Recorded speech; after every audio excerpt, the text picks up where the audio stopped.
ఎండాకాలం కష్టాలు వచ్చేసాయి. పైగా హాఫ్ డేస్ గూడా స్టార్ట్ అవుతున్నాయి. గెట్ రెడీ ఆల్ మామ్స్ ఇంగా పెద్ద టాస్కే ఇంట్లో ఉండే అమ్మలకి. ఆకాశంలో ఉన్న సూర్యుడు నెత్తి మీద ఉన్నట్టే ఇంకా. ఈ ఎండలకి పెద్దవాళ్ళే తట్టుకోలేరు. పిల్లలైతే ఇంగా కాపలా ఉండాల్సిందే. వాళ్ళైతే అస్సలు తట్టుకోలేరు. వడదెబ్బలు, నీరసాలు స్టార్ట్ అవుతాయి ఇంకా. చల్లటి నీళ్ళు, జ్యూస్‌లు, ఫ్రూట్‌లు మన శరీరానికి చలవ చేసే వంటలు ఇంక స్టార్ట్ చేయాల్సిందే. వాటర్ కంటెంట్ ఎక్కువగా ఉన్నవి తినాలి, తాగాలి. ముఖ్యంగా నిమ్మరసం, కొబ్బరి నీళ్ళు, సబ్జా నీళ్ళు ఎక్కువగా తీసుకోవాలి. అంటే వాటర్ కంటెంట్ ఎక్కువగా ఉన్నయి తీసుకుంటేనే మనకి ఈ సమ్మర్‌ని తట్టుకునే శక్తి అయితే ఉంటుంది. మన బాడీని డీహైడ్రేషన్ అవ్వకుండా చూసుకోవాలి.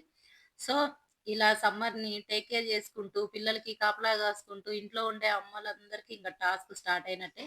ఇక్కడైతే నేను పెసరపప్పుతోటి బీరకాయ అయితే చేస్తున్నాను. బీరకాయ కర్రీ సెపరేట్‌గా కూడా చేసుకోవచ్చు. ఇంక పెసరపప్పు కూడా యాడ్ చేసి చేస్తున్నాను. ఇది చపాతీలోకి కాంబినేషన్‌గా.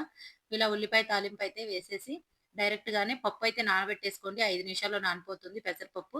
ఇంక డైరెక్ట్‌గా తాలింపేసిన తర్వాత బీరకాయ, పెసరపప్పు కాంబినేషన్ ఉప్పు, కారం వేసుకొని కొంచెం వాటర్ పోసి ఉడికించుకొని డైరెక్ట్‌గా తాలింపులోనే వేసేసుకోవాలి. మనం పప్పు ఉడికించినట్టు ఉడికిచ్చి తాలింపేసి ఇయన్నీ అవసరం లేదు.